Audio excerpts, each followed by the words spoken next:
Chapter 9. The Law of Supply. The repetition of mantrams is hypnotic, and people set their own limitations by leaning on the power of affirmation. The moment we say, quote, "I want a certain condition," end quote, we have barred the way to much good that we did not recognize and have opened but one avenue of expression. Unless the statement were in accord with the fullness of an expanding life, the realization might take a form not anticipated. The very emphasis on want may aggravate the need instead of granting supply. The moment we put up a bar to the free flow of substance by a limiting statement, we hinder the perfect expression of God's abundance. What is the great expression that brings all things? Quote, "I am abundance," end quote. This statement opens every avenue of expression and closes none. It recognizes the presence of God in all things and the conscious unity of the self with the source of all good. You will find that this was the teaching of Jesus. It was abundance always, with no limitation whatever.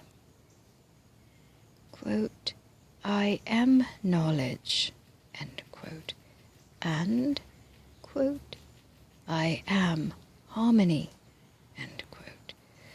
Use of these expressions will vitalize the energy in the body so that there results a new awareness of the abundance of knowledge and harmony. Nor is the energy depleted through free use in daily life. But if one has abundance, others must have it.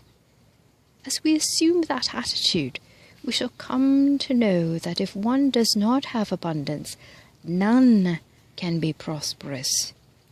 If we believe we are not prosperous, it is because we have isolated ourselves from this freely flowing abundance and built up the idol of lack. We have made believe we are just a part of the whole. But everyone is merged in the whole because there is completion only in that unity. If one were out, it could not be complete. The moment we realize our unity with the completed condition, we find that we express it outwardly. Worship of God with all our hearts and all our strength frees us from conditions of limitation. No one need be isolated. It is possible to realize that sense of union with God's abundance right now. The first determination must be an effort to get rid of the individual sense of limitation that we ourselves have built. There are several rather definite steps that must be taken to free the self from limitation. There is no situation that cannot be conquered. Happiness, prosperity, and abundance belong to all. The greatest bar is the lack of acceptance.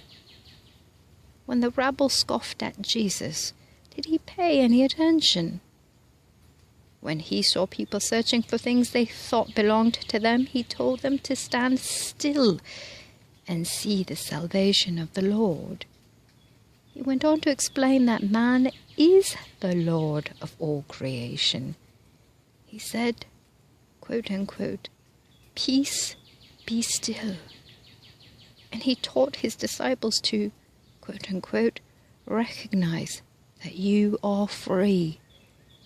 With that declaration, they brought themselves from what was considered the lowly walks of life into their discipleship. When Jesus chose a disciple from among fishermen, did he see him as a fisherman? No. He saw him as his disciple, a quote-unquote fisher of men. He said, "Follow me." He instructed them to follow the expressions that had brought him to where he was. All was done with the greatest humility, because he made it plain that selfishness could not enter into the kingdom of heaven.